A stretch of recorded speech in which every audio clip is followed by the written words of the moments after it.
নমস্কার। The power of astrology dot Sumanta G Chowdhury আমার এই ইউটিউব চ্যানেলে আপনাদের সবাইকে স্বাগত। আজ আমি আলোচনা করব তুলা রাশির জাতক জাতিকাদের ক্ষেত্রে তাদের জন্ম ছকে বা স্পট ইমপ্লিমেন্টেশন ছকে বা কালপুরুষ ছকে। আবার বলছি, কালপুরুষ ছক আর কালপুরুষ ছক দুটো কিন্তু সম্পূর্ণ আলাদা। কালপুরুষ ছক মানে হচ্ছে মেষকে 1 ধরে মিনকে 12 ধরা, আর কালপুরুষ ছক কিন্তু চোখের কর্নিয়া দ্বারা ক্যালকুলেশন করা হয়, প্রেডিকশন করা হয়, ছক ক্রিয়েট করা হয়। তাহলে আমার জন্ম ছকে, স্পট ইমপ্লিমেন্টেশন ছকে বা কালপুরুষ ছকে যদি কখনো শনি এবং রাহুর অবস্থান ক্রিয়েট হয় একসাথে এবং নেগেটিভ ভাবে ভাইব্রেট হয়, তাহলে কিন্তু পিশাচ যোগ সৃষ্টি হয়। জ্যোতিষ কোনো রঙিন চশমা নয়। হে ঈশ্বর, আমায় অমরত্ব দাও। তাই সাদা চোখে সত্যিকে দেখতে শিখুন। যুক্তিতে মুক্তি চাইলে তবেই আপনি স্বাগত বিজ্ঞান ভিত্তিক জ্যোতিষ গণনার এই অনুষ্ঠানে। Sir Sumanta G Chowdhury. মনে রাখা দরকার, এই যে শনির অবস্থান, শনি যেই ঘরটাতে বসে আছে রাহুর সাথে সম্পর্ক করে, সেই ঘরটা কিন্তু পিশাচ যোগের আন্ডারে চলে এলো এবং শনির যে দৃষ্টি 3 নাম্বার, 7 নাম্বার, 10 নাম্বার ঘর, সেই ঘরগুলির যে ভাব সেগুলোও কিন্তু নেগেটিভ হয়ে গেল। সেই ঘরগুলির যে কার্যকারিতা সেগুলোও কিন্তু নেগেটিভ হয়ে গেল।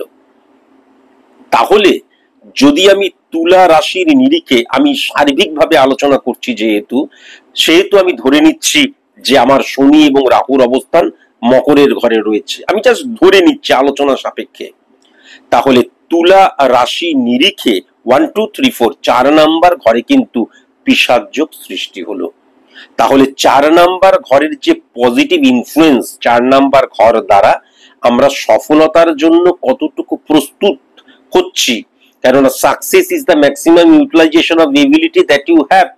তাহলে এই সফলতার জন্য নিজেকে কতটা প্রস্তুত করছি সেটা কিন্তু 4 নম্বর ঘর দ্বারা বোঝা যায়। 4 নম্বর ঘর দ্বারা আমাদের ব্যক্তিগত জীবনকে বোঝা যায়। 4 নম্বর ঘর দ্বারা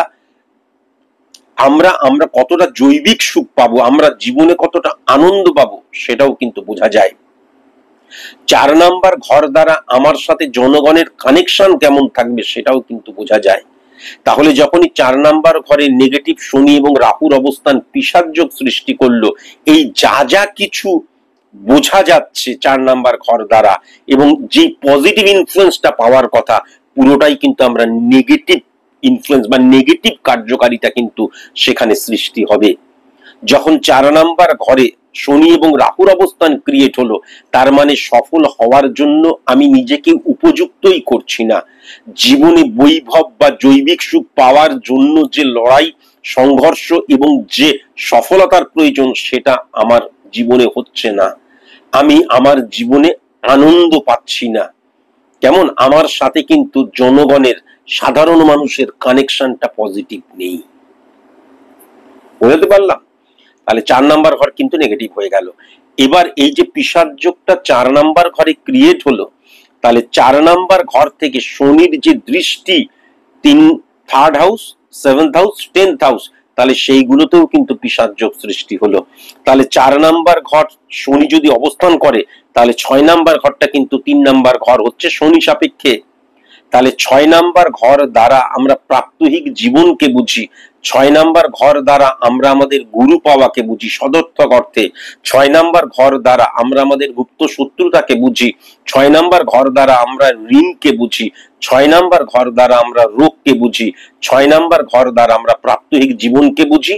6 নাম্বার ঘর দ্বারা 1610 কানেকশন সার্ভিসকে বুঝি, আরো অনেক কিছুকে বুঝি। কিন্তু যেইগুলোকে বুঝি তার ব্যাড রিফ্লেকশন আমার জীবনে কিন্তু সৃষ্টি হয়ে গেল বা সেইগুলো কিন্তু আমি পেতে শুরু করলাম। যেমন শত্রু সংখ্যা বেড়ে গেল, রোগের মাত্রা বেড়ে গেল, যেমন আমার সার্ভিসের ক্ষেত্রে আমি স্যাটিসফাই হতে পারছি না, বা আমার ঋণের জায়গাটা কিন্তু বেড়ে গেল, সঠিক গুরু পাচ্ছি না। এগুলো কিন্তু পরিষ্কার, বা প্রাত্যহিক জীবনে আমি অসুখী হয়ে যাচ্ছি, এগুলো কিন্তু লক্ষ্য করা যাবে। 6th হাউস যেহেতু নেগেটিভ হয়ে গেল। এবার শনি সাপেক্ষে শনির দৃষ্টি 7 নম্বর ঘরে, তাহলে 10th হাউস মানে হচ্ছে ক্ষেত্রের জায়গা।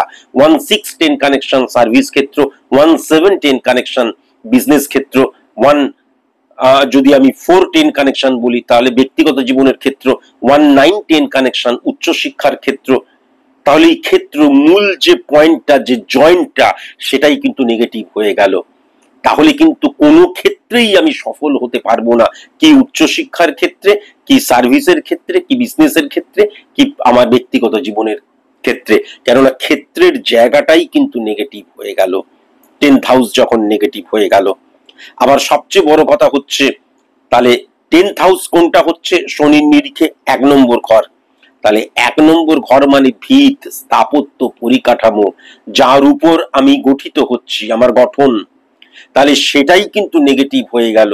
সুতরাং যদি কখনো যে কোনো রাশির ক্ষেত্রে, আমি তো এখন তুলা রাশির নিরিখে আলোচনা করছি, কিন্তু যে কোনো রাশির নিরিখে 1 নাম্বার ঘরটা যদি কখনো নেগেটিভ হয়ে যায়, তাহলে কিন্তু তার জীবনটাই ফ্লাকচুয়েশনের আন্ডারে, এবং জীবনে অপ্রাপ্তির জায়গাটা 90% থেকে যায়।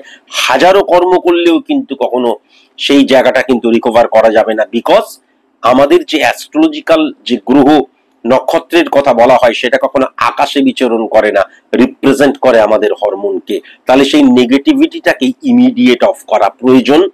কেননা এটা সার্বিক মতে বলছি, আপনি যদি তুলা রাশির জাতক জাতিকা হন, আপনার ছকের মধ্যে শনির অবস্থান কোথায় রয়েছে, তাহলে তার দ্বারা ক্যালকুলেশন করে পিশাচ যোগ ক্রিয়েট করা হবে। পিশাচ যোগ তখনই হয় যখন শনি এবং রাহুর অবস্থান সৃষ্টি হয়। তাহলে সেই যোগ কি সৃষ্টি হয়েছে, এই সব কিছু জানার জন্য আপনার একজন সায়েন্টিফিক অ্যাস্ট্রোলজারের কাছে গিয়ে নিজের প্রেডিকশনটা করা প্রয়োজন। এবং যদি পিশাচ যোগ সৃষ্টি হয়, অবশ্যই সেটাকে কিন্তু অফ করা বা নির্মূল করে ফেলাটা প্রয়োজন আপনার জীবনের ক্ষেত্রেই। পিশাচ যোগের একটা জায়গা হচ্ছে এই যে ঘরে আমি নেগেটিভ ইনফ্লুয়েন্স ক্রিয়েট হলো, যেমন 4 নাম্বার ঘরে, 6 নাম্বার ঘরে, 10 নাম্বার ঘরে, 1 নাম্বার ঘরে, বাদবাকি যে ঘরগুলো রয়েছে, যেমন 5 number, 7 number, 8 number, 9 number, 11 number, 12 number, 2 number, 3 number, এই যে ঘরগুলো রয়েছে, এই ঘরে কিন্তু যা যা প্রাপ্তি, এই ঘরগুলো, এই ভাবগুলো যা দেয়, সেটা কিন্তু দ্বিগুণ মাত্রায় বাড়িয়ে দেবে। কিন্তু এখন প্রবলেম যেটা হয়ে যাচ্ছে, আমার ক্ষেত্র যদি নেগেটিভ হয়ে যায়, 7 নাম্বার ঘর উচ্চস্থ হয়ে বা দ্বিগুণ পাওয়ার দিলেও আমার কখনোই কিন্তু বিবাহের জায়গা, বিজনেসের ক্ষেত্রে, পার্টনারশিপের ক্ষেত্রে কখনো পজিটিভ রেজাল্ট কি পাবো না। 2 নাম্বার ঘরটা যতই পাওয়ার দিয়ে দিক না কেন, আমার 4 নাম্বার ঘরটা যদি নেগেটিভ হয়ে যায়, তাহলে অর্থনৈতিক জায়গাটা যতই পজিটিভ হোক, আমি সফল হওয়ার জন্য নিজেকে উপযুক্তই করছি না। তাহলে কিভাবে আমি সফল হব, তাই না? তাই জন্য অবশ্যই কিন্তু তুলা রাশির জাতক জাতিকাদের, শুধু তুলা রাশির জাতক জাতিকাদের ক্ষেত্রেই বা বলবো কেন, অ্যাকচুয়ালি প্রত্যেক রাশির ক্ষেত্রেই আমি বলবো, যদি কখনো পিশাচ যোগ সৃষ্টি হয়, তাহলে সেটাকে অবশ্যই কিন্তু প্রথম অবস্থাতেই নির্মূল করে ফেলা প্রয়োজন। এবং সেই নির্মূল করার জন্য অবশ্যই কিন্তু কোনো সায়েন্টিফিক অ্যাস্ট্রোলজারের কাছে প্রেডিকশন করানো প্রয়োজন, এবং তিনি যেভাবে রেমিডিয়াল প্রসেস অ্যাপ্লিকেশনের মধ্যে দিয়ে সেটাকে নির্মূল করবে, অবশ্যই সেরকম ভাবেই কিন্তু এই পিশাচ যোগকে নির্মূল করাটা very very important for success, achieve success, এবং জীবনের আনন্দ প্রাপ্তি, সুখ প্রাপ্তি, জৈবিক সুখ প্রাপ্তির ক্ষেত্রে বাঞ্ছনীয়।